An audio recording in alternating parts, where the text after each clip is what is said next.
Hey, Eric. Oh, hey there. Do you mind if we ask you some questions? Sure. I mean, I'm super busy today and I'm about to do an Instagram Live, but I think I have some time for some questions. When did you know you wanted to become a hairdresser? I actually knew I wanted to be a hairdresser when I was about 13 because my sister went to esthetician school and I used to go visit her at the esthetician school and would think like, oh my gosh, these people are so cool, and I just loved the environment. So I was like, I can't wait to be a hairdresser myself. What inspired you to take the leap to educator?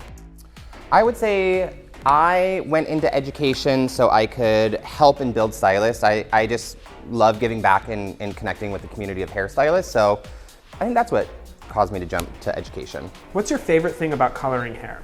My favorite thing about coloring hair is all of the different variables. Like being a hair colorist, there are so many different things you have to factor in, and sometimes things go right and sometimes they don't. But it's how to figure it out. What are your favorite studio classes to teach?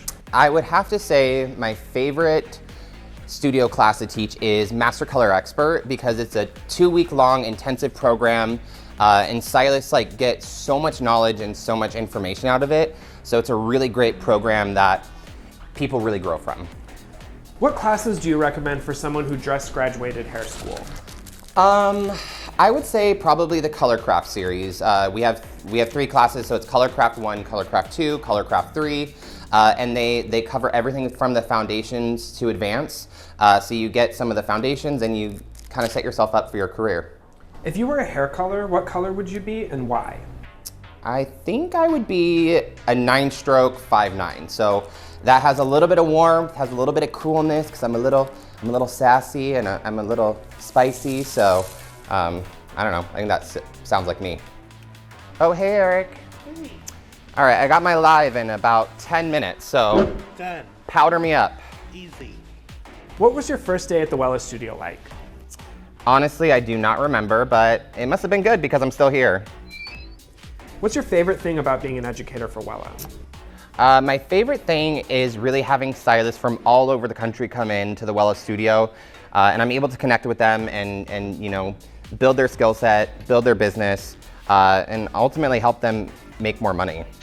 What's your least favorite thing about being an educator for Wella? Well, all the corporate reports that I have to do behind the scenes. What did you have for breakfast? Well, I only had coffee because I have to keep my girlish figure.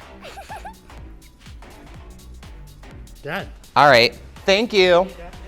All right, guys, I gotta stop into Studio 4. If you weren't living in Los Angeles, where would you live?